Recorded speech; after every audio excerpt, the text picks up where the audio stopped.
کتاب الاخلاق ایک بڑی موٹی سی جلد ہے، اس میں مختلف زمانوں کے واقعات نقل کیے گئے ہیں۔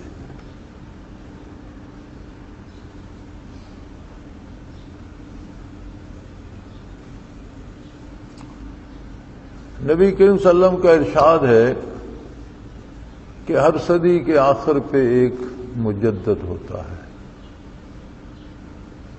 او کما قال رسول اللہ صلی اللہ علیہ وسلم۔ تو پھر لوگوں نے اس کی بڑی توجیحات نکالی، اپنی اپنی عقیدت کے مطابق لوگوں نے کبھی کسی کو مجدد کہا، کبھی کسی کو۔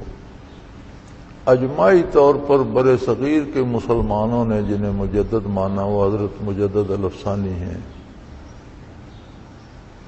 شیخ احمد سرہندی رحمۃ اللہ تعالی علیہ۔ تقریباً سارے ہی مکاتب فکر جو مسلمانوں کے ہیں وہ انہیں مجدد مانتے ہیں۔ حضرت رحمۃ اللہ تعالی علیہ اس کی تشریح یوں فرمایا کرتے تھے کہ مجدد ایک فرد نہیں ہوتا، سربراہ ایک فرد ہوتا ہے، لیکن اس کے ساتھ ہر شعبے زندگی کے افراد ہوتے ہیں جو خلوص سے ہر شعبے میں دین کے مطابق بسر کرنے کی کوشش کرتے ہیں۔ اس میں علماء بھی ہوتے ہیں، محدثین بھی ہوتے ہیں، مفسرین بھی ہوتے ہیں، فقہاء بھی ہوتے ہیں، کسان بھی ہوتے ہیں، کاروباری لوگ بھی ہوتے ہیں، کارخانہ دار بھی ہوتے ہیں، ملازم بھی ہوتے ہیں، آفیسرز بھی ہوتے ہیں، جج مجسٹریٹ وکیل بھی ہوتے ہیں، فوج کے افسر بھی۔ ہر شعبے زندگی کے لوگوں کی ایک جماعت بن جاتی ہے، اور وہ ہر شعبے زندگی میں احیاء دین کی کوشش کرتے ہیں تو اسے تجدید دین کہتے ہیں، اور کرنے والے کو مجدد کہتے ہیں۔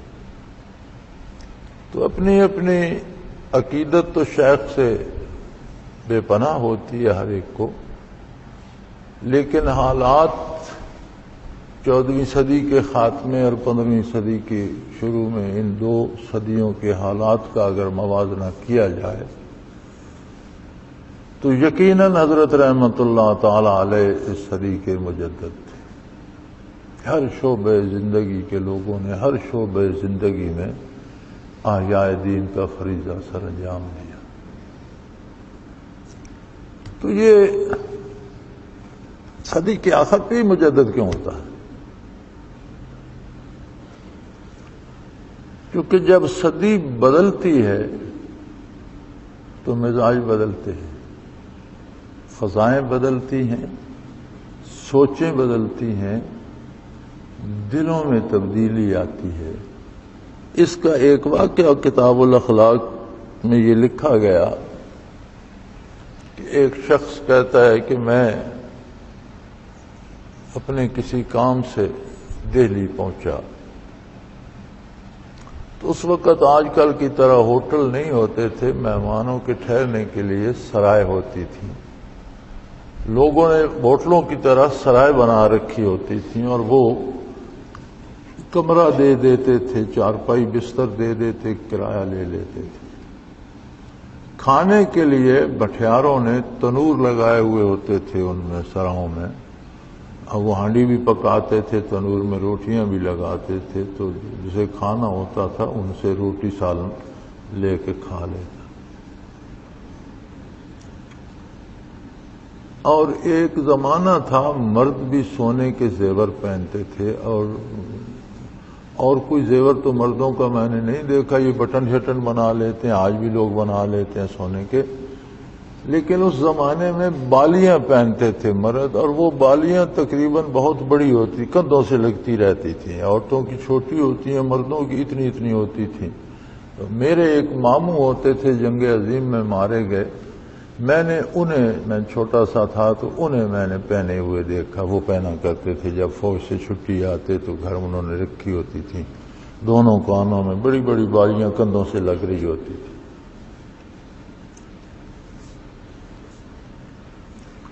تو وہ غالباً 11ویں صدی کا واقعہ بیان کرتے ہیں۔ اب مجھے یقینی یاد نہیں کہ 10ویں کا کرتے ہیں یا 11ویں صدی ختم ہو رہی تھی۔ تو کہتے ہیں میں دہلی پہنچا، سرائے کے مالک سے ایک کمرہ لیا، تو جب میں کمرے میں گیا آرام کرنے کے لیے، فالتو لباس اتارا اور چارپائی سے، تو میں نے کہا دروازہ پھیر دیتا ہوں، تھوڑی دیر آرام کرتا ہوں۔ جب میں نے دروازہ پھیرا تو اس دروازے کے پیچھے کیلیں لگی ہوئی تھیں کپڑے لٹکانے کے لیے، تو ان میں ایک جوڑا وہ مردانہ بالیوں کا لٹک رہا تھا، تو وہ تو کافی وزنی ہوتی تھیں، بہت بڑی بڑی ہوتی تھیں۔ تو کہنے لگے، میں بڑا پریشان ہوا اور میں سمجھ گیا کہ مجھ سے پہلے جو شخص یہاں ٹھہرا ہے نا وہ بھول گیا ہے، یہ اس نے یہاں اتار کے ٹانکی ہیں اور جاتے وقت اسے یاد نہیں رہی۔ تو کہتے ہیں میں نے بالیاں اتاری اور میں وہ جو سامنے تنور تھا اس پر گیا، وہ اس کی خاتون وہ بھٹیارن بیٹھی تھی، تو میں نے اس سے پوچھا کہ بھئی دیکھو یہ 2 بالیاں مجھے ملی ہیں، دروازے سے لٹک رہی تھیں، اور تمہیں تو پتا ہوگا کہ یہاں مجھ سے پہلے کون ٹھہرا، یقیناً اس کی ہوں گی۔ اس نے کہا جی یہاں تو جو ٹھہرتا ہے ہمارے پاس آتا ہے، 2 روٹیاں لیتے ہیں، سالن لیتے ہیں، ہم نے تو کبھی نہیں پوچھا کہ تم کس کمرے میں ٹھہرے ہو اور کہاں سے آئے ہو، کہاں جانا ہے، ہمیں تو فرصت ہی نہیں ہوتی اپنے کام سے، تو میں تو نہیں جانتی کون تھا کون نہیں تھا۔ کہتا ہے میں بڑا پریشان ہوا، پھر میں کوتوالی میں چلا گیا۔ میں نے واقعہ کوتوالے شہر کو سنایا کہ جناب یہ ہوا ہے اور یہ بالیاں مجھے ملی ہیں۔ تو اس نے کہا میں کیا کروں؟ میں نے کہا تم یہ جمع کر لو، منادی کراؤ، جس کی ہوں گی اسے مل جائیں گی۔ اس نے کہا میں تو اس جھنجھٹ میں نہیں پڑتا، تم یہ لے جاؤ، میں پرائی دولت کو پاس رکھ کے کسے تلاش کرتا پھروں، وہیں لٹکا دو جہاں سرائے میں پڑی تھی، لے جاؤ۔ کہتا ہے بڑی پریشانی ہوئی، میں نے بڑا زور لگا کہ منت سماجت کر کے کوتوال کے پاس جمع کرا دیں اور واپس آ گیا، بوجھ اتر گیا دل سے کہ چلو کوتوال کے پاس جمع ہیں، کسی کو یاد آئیں گی تو سرائے میں آئے گا، سرائے والوں کو بتا دیا کہ میں نے کوتوال کے پاس جمع کرا دی ہیں تو وہاں سے لے لے گا۔ سو گیا رات کو آرام سے۔ کہتا ہے سیری کو اٹھا تو میرے دل میں خیال ہے میں کتنا بے وقوف ہوں، اتنا سونا میں نے ضائع کر دیا، تو مجھے رکھ لینا چاہیے تھا۔ بڑی بے تابی سے صبح کا انتظار کیا۔ اب میں سوچ رہا تھا کہ اس بھٹیارن کے پاس جاؤں کہ اتنے میں دروازہ کھٹکا، دیکھا کون ہے تو وہ بھٹیارن تھی۔ بھائی وہ بندہ مل گیا ہے، وہ بالیاں کہاں ہیں؟ میں نے کہا وہ تو میں نے کوتوال کے پاس جمع کرا دی تھی، وہ لا دو، وہ بندہ مجھے پتہ ہے اس کو دینی ہے۔ کہتا ہے میں نے جلدی جلدی ہاتھ منہ دھویا، کپڑے پہنے، کوتوال کے پاس پہنچا، السلام علیکم۔ وعلیکم السلام، جناب وہ بالیاں دے دیں، وہ بندہ مل گیا۔ اس نے کہا تمہیں کہاں مل گیا؟ وہ تو یہاں سے آ کر لے بھی گیا ہے، یہ رسید پڑی ہے، وہ بندہ دستخط کر کے بالیاں لے گیا۔ کہنے لگا میں بڑا پریشان ہوا، واپس آیا تو میں سوچنے لگا کہ میرا دل بھی کل ٹھیک تھا، آج بدل گیا۔ کل مجھے ان کا لالچ نہیں تھا اور آج صبح اٹھتی مجھے بھی ان کی فکر پڑ۔ کل یہ بھٹیارن نام نہیں لینے دیتی، آج صبح صبح اس نے میرا دروازہ کھٹکھٹایا۔ کل کوتوال لینے سے انکار کر رہا تھا، آج وہ کہتا ہے وہ بندہ ہی لے گیا، کھا پی گیا۔ یہ ہوا کیا ہے؟ کہتا ہے میں نے بہت سوچا تو مجھے سمجھ آئی کہ رات 11ویں صدی ہجری کی آخری رات تھی اور یہ کل کا دن آخری دن تھا اور یہ رات 12ویں صدی ہجری کی پہلی رات ہے، یعنی صدی تبدیل ہوئی تو مزاجوں میں اتنا فرق ہے۔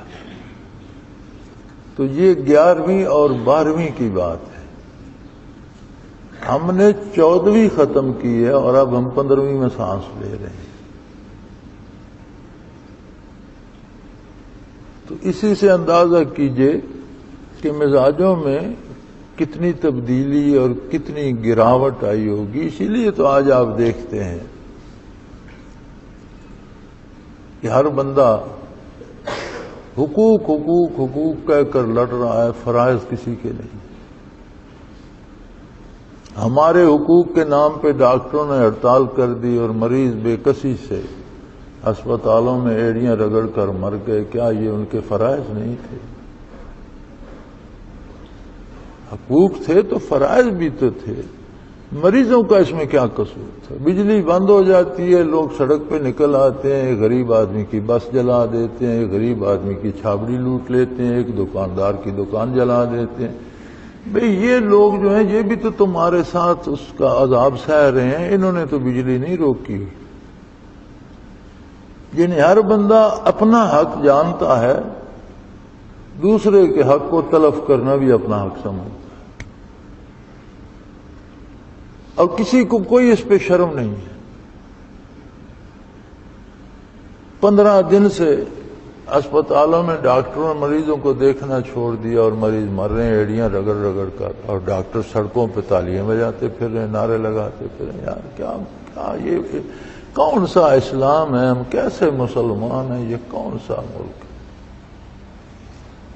اگر سمجھتے ہو کہ تمہاری تنخواہیں الاؤنسز کم ہیں تو چھوڑ دو یار، نوکری چلے جاؤ، کوئی اور کر لے گا۔ کتنے بے روزگار بیٹھے ہیں، کوئی اور آ جائے گا۔ تم اپنے ہسپتال بنا لو، اپنی دکان کر لو، لیکن جب تک کر رہے ہو تب تک تم مریضوں کو تو چھوڑ کر مت جاؤ۔ تو یہ 15ویں صدی تک آتے آتے قلوب کتنے بدل گئے ہیں، سوچیں کتنی گھٹیا ہو گئی ہیں، لالچ کتنی بڑھ گیا ہے۔ تو اللہ توفیق دے، اس مرض کا علاج ذکر الہی ہے۔ مزاجوں کو تصوف تبدیل کرتا ہے، اور یہ شریعت پر خلوص سے عمل کا نام تصوف ہے، کوئی الگ چیز نہیں ہے۔ اللہ کریم توفیق بخشیں گناہوں سے بچنے کی اور نیکی پر عمل کرنے کی۔ آپ سب کا آنا جانا بھی قبول فرمائے، اور جو لوگ نہیں آ سکے ان کو بھی ان کے حصے کی برکات پہنچائے۔ عامۃ المسلمین کے دلوں کو اپنی یاد سے روشن کرے، اور مسلمانوں کے حال پہ رحم فرمائے، وہ بڑا غفور الرحیم ہے۔ وآخر دعوانا ان الحمدللہ رب العالمین۔ الحمدللہ رب العالمین، والصلاۃ والسلام